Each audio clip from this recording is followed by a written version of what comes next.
हमसे जुड़े रहने के लिए हमारे channel Arun Kumar Shukla science tech को सब्सक्राइब करें। न्यू अपडेट्स पाने के लिए बेल को दबाएं और ग्रुप चैट और क्वेश्चन पूछने के लिए दिए गए नंबर पर मैसेज करें।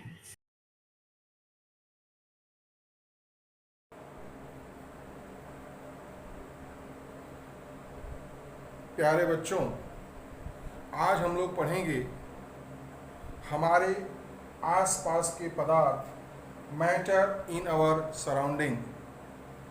बच्चों, जैसा कि आप लोग देखते हैं कि हमारे आसपास बहुत सारे वस्तुएं होती हैं, जैसे किताब है, मेज है, कुर्सी है, चाक है, डस्टर है, साइकिल है, बैग है, बस है, पेन है, कप है, चांदी है, सोना है, इत्यादि। ये जो सभी हैं, ये क्या हैं?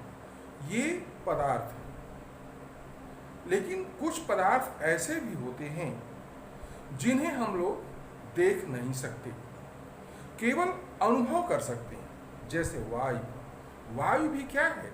एक पदार्थ है। बच्चों, वायु का अनुभव हम अपने ज्ञानेंद्रियों से करते हैं। किससे करते हैं? ज्ञानेंद्रियों से। जब हवा चलती है और आकर के हमारे शरीर को स्पर्श करती है तो हमें अनुभव होता है अपने जो ज्ञानेंद्रियों के द्वारा कि हवा चल रही है। तो बच्चों, इस आधार पर हम लोग द्रव्य की परिभाषा देंगे कि द्रव्य की परिभाषा क्या है, या पदार्थ जिसको हम लोग मैटर कहते हैं, इसे हम लोग द्रव्य भी कहते हैं। तो ये मैटर, द्रव्य, इसकी परिभाषा क्या हुई? वे पदार्थ का मतलब वे सभी पदार्थ जिनमें द्रव्यमान होता है, या हम लोग ऐसे कहें कि वे सभी वस्तुएं जिनमें द्रव्यमान होता है, जो स्थान घेरती हैं, जिनका अनुभव हम अपने ज्ञानेंद्रियों से करते हैं। तो उसमें तीन चीजें हो गई कि ऐसे वस्तु जिनमें द्रव्यमान होता है, जो स्थान घेरते हैं, और जिनका अनुभव हम अपने ज्ञानेंद्रियों से करते हैं, वे सभी द्रव्य या पदार्थ कहलाते हैं। उन्हें हम मैटर कहते हैं।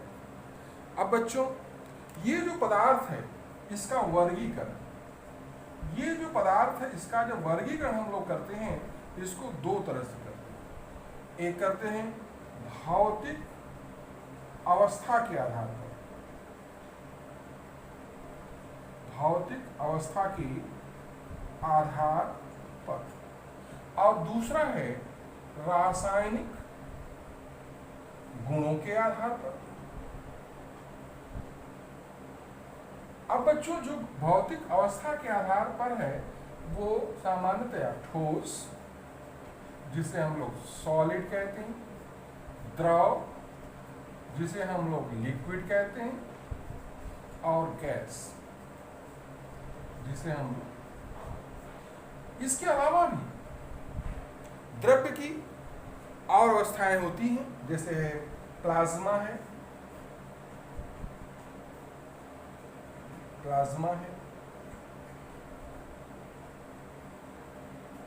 जैसे बोहर आइंस्टीन संघनित्र है,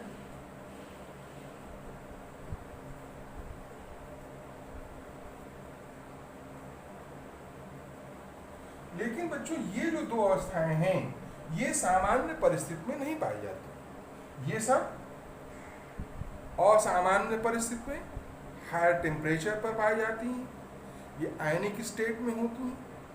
तो जो सामान्य परिस्थिति में पाई जाने वाली अवस्था ठोस, द्रव और गैस, इसी पर हम लोग ध्यान केंद्रित करेंगे।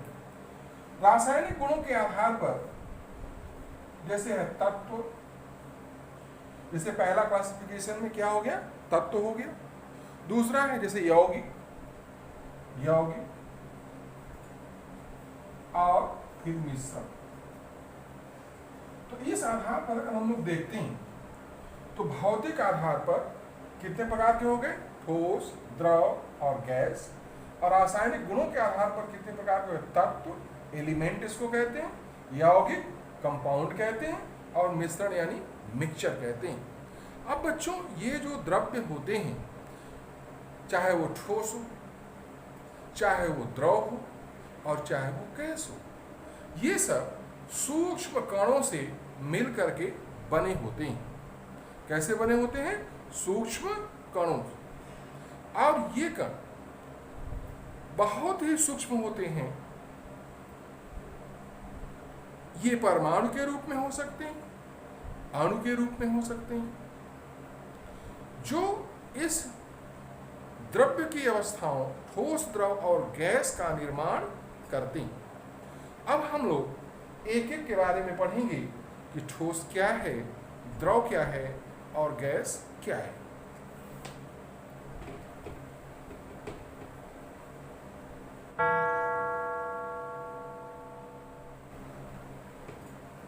अब बच्चों हम लोग पहला शुरू करेंगे कि जो द्रव्य की अवस्था है, जिसको हम लोग ठोस कहते हैं। क्या कहते हैं? ठोस। अब ये जो ठोस है, इसकी क्या विशेषताएं होती हैं, और उस विशेषता के आधार पर हम लोग देखेंगे कि उनमें कौन कौन से गुण होते हैं। ठोस, ठोस का मतलब होता है सॉलिड। अब बच्चों बहुत सारी चीज तुम देखते हो, जैसे तुमने देखा होगा रेत, रेत देखा होगा, बालू, लकड़ी देखा है सभी लोगों ने, चीनी देखा होगा, किताब तुम्हारे सामने है, पेंसिल जिससे तुम लिख रहे हो, कलम, नमक जो खाते हो, ये सभी क्या है? ठोस है। तो ठोस में बहुत सारी चीज आती हैं, जैसे लकड़ी हो गई, किताब हो गई, पेंसिल हो गई, चीनी हो गई, नमक हो गई, कलम हो गया, आदि आदि। ये सभी क्या है? ठोस है। तो जो ठोस हैं, तो इनकी क्या विशेषताएं होती हैं? इनमें कोई न कोई भाई विशेषता होती होगी, तभी तो द्रव्य की तीन अवस्थाएं, भौतिक आधार पर ठोस, द्रव और गैस। तो जैसे ठोस की क्या क्या विशेषताएं हैं, आइए हम लोग उन पर चर्चा करें। अब बच्चों जैसे ये हमारे पास कलम है, कलम, कलम तो देख रहे हैं आप लोग। अब ये कलम जो है, क्या इसकी आकृति, जैसे हमने हाथ में अभी लिया है, अभी इसको मेज पर रख दें या इसको जैसे हम लोग पॉकेट में रख लें, तो क्या इसकी आकृति बदल जाएगी? तो जवाब में आएगा नहीं। तो जो ठोस होते हैं बच्चों, उसमें जो अणु होते हैं, वो उनकी जो स्थितियां होती हैं अणुओं की, वो निश्चित होती हैं। और जो अणु होते हैं एक दूसरे के काफी निकट होते हैं। तो जब निकट होते हैं तो उन अणुओं के बीच अंतरा अणुक आकर्षण बल अधिक लगता है। ध्यान देना है, जैसे ये ठोस है, तो अब हम लोग ठोस की जब बात करेंगे तो इसमें अणु बहुत पास पास होंगे, और जब ये बहुत पास पास होंगे तो क्या होगा? इनमें जो अंतरा अणु का स्थान है वो बहुत कम होता है, तो ये अणु हो गया। और इनके बीच में जो स्थान होता है उसको कहते हैं अंतरा अणुक स्थान। तो जब अंतरा अणु का स्थान बहुत कम है, तो ये एक दूसरे के इतने निकट होते हैं और आकर्षण बल इतना अधिक कार्य करता है कि ये सीमित स्थान में ही कंपन करते हैं, केवल अपने स्थान पर कंपन करते हैं, वहां से हटते नहीं हैं, जिससे इनकी जो आकृति होती है बच्चों, निश्चित होती है। तो ठोसों की आकृति कैसी होती है? निश्चित होती है।